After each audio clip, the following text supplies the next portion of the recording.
جا سلطان سے کہہ دے سویرے نماز کے بعد عدالت لگا دے.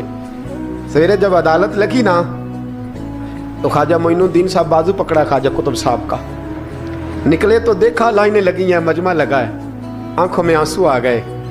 کہا حضور آپ کیوں روتے ہیں؟ فرمایا میرا دل تھا لوگ میرے کتب کی شان دیکھنے آئے, یہ کتنے بدبخت ہیں, میرے کتب کی رسوائی دیکھنے آئے, کتنے نالائق ہیں, رسوائی دیکھنے اتنے آئے ہیں, شان دیکھنے آتے ہی نہیں. اللہ اکبر. جب میدان لگا خواجہ صاحب پہنچے, عورت کو کہنے لگی اللہ سے ڈر جا, وقت تھوڑا ہے, تو مر جائے گی. کہنے لگی مجھے داستانیں نہ سنائیں. قاضی صاحب سے کہنے لگے قاضی صاحب آپ حقیقت حال سے آگاہ ہیں, خیال کریں. کہنے لگے خواجہ صاحب دلیلیں نہ دیں, گواہ لائیں, بات نہ کریں. خواجہ صاحب رحمت اللہ علیہ کہنے لگے گواہوں کو بلاؤ. گواہ آئے تو خواجہ معین الدین صاحب نے نظر, تم ہو میرے کتب پر, میرے کتب کے جرم کے گواہ. ان کی زبانیں کانپنے لگی, ہاتھ کانپنے لگے, میں بولتے کیوں نہیں؟ جب ان کی نظریں جھکی تو بادشاہ کہنے لگا اگر اب تم نے گواہی نہ دی تو تمہیں میں مجرم بنا کے 80 کوڑے ماروں گا. کہنے لگا جی دیکھا ہے ہم نے تہجد کے وقت. جب سب گواہیاں پوری ہو گئی, عورت بھی تڑپ رہی ہے, رو رہی ہے, 2 مہینے کا بچہ گود میں ہے. اب بولیے. علماء ظواہر بھی کھڑے ہیں, حسد کرنے والے جلنے والے بھی کھڑے ہیں, ہندو تو ویسے ہی تالیاں بجا رہے ہیں. اجمیر کا بوڑھا, اور یہ آخری پھیرا تھا خواجہ معین الدین کا دلی میں. اس کے بعد ظاہراً دوبارہ نہیں آئے.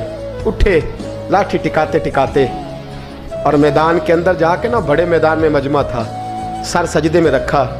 کہنے لگے یا اللہ میں ہندوستان مرضی سے نہیں آیا, تیرے رسول کا بھیجا آیا ہوں. پھر اٹھے اور کہنے لگے مولا تیرے نبی کا فرمان ہے کہ میری امت کے علماء بنی اسرائیل کے نبیوں کی طرح ہوں گے. اگر یوسف کے لیے بچہ بول سکتا ہے تو میرے کتب کے لیے بھی بولنا چاہیے. اگر یوسف علیہ السلام کے لیے بول سکتا ہے تو میرا قطب الدین بھی سچا ہے, اس کے لیے. پھر اٹھے اس بی بی کی طرف بڑھے. لوگ کہنے لگے نہ جانے اب کیا ہوگا. جب اجمیر کے بادشاہ نے, عطا رسول نے, ہند الولی نے, امام الاولیاء نے کپڑا کھینچا اور کہنے لگے وہ بچے تو جانتا ہے نا تیرا باپ کون ہے, 2 مہینے کا بچہ. جب نانا بولا تو بی بی کہنے لگی اب کیا کر رہے ہو, بچے بھی کبھی بولے ہیں. میں بی بی چپ کر, ان اللہ علی کل شیء قدیر, میں کمزور رب کا ماننے والا نہیں, قدرتوں والے رب کا ماننے والا ہوں.